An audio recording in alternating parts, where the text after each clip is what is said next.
sa ating Idol Channel. So update lang tayo mga master sa ating ginagawang bahay. Okay, so kung mapapansin nyo, ito na po yung itsura natin.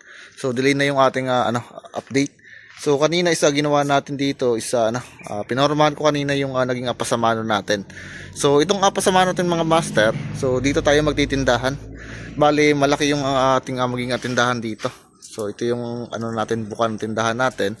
Then ito yung ating maging apasamano. So last time kasi ito sa inano ko na to. Inasintahan ko na.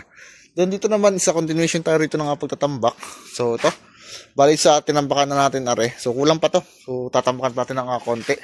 Bali mga master yung mangyayari dito. So yung hukay natin ay tatakloban natin para maganda yung ating parking lot. So dito ko na kasi papasok yung motor natin. Ayan. Then naglagay na rin tayo rito ng catch basin. So ito. Ayan. So catch basin na manggagaling ng tubig sa lababo dito. Tsaka dyan.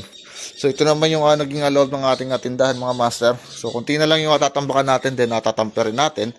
So poploringan na rin po natin mga master. Then ito is continuation pa tayo ito ng pag-aasinta. So 3 patong pa, then nabiga. So bubusap pa natin dito yung poste. Then dito naman, so starting na rin dito na pagbububong. So bali tetex screw na lang yan. Then nasintahan na natin yung gilid para sa ating maging firewall. So by tomorrow gagawin natin dito tulong-tulong na muna tayo. So kasi ngayon tayong umuulan, lagi nang umulan dito sa atin. So magtatag-ulan So bukas ito naman yung priority muna natin na pagtutulong-tulungan. So babaklasin muna natin dito yung bubong bago natin ilatag dito yung ating mga yero na color. So diretso na yung mga master nga sa dulo. So asintahan na natin ito para sa ating maging firewall, para sa ating maging flashing.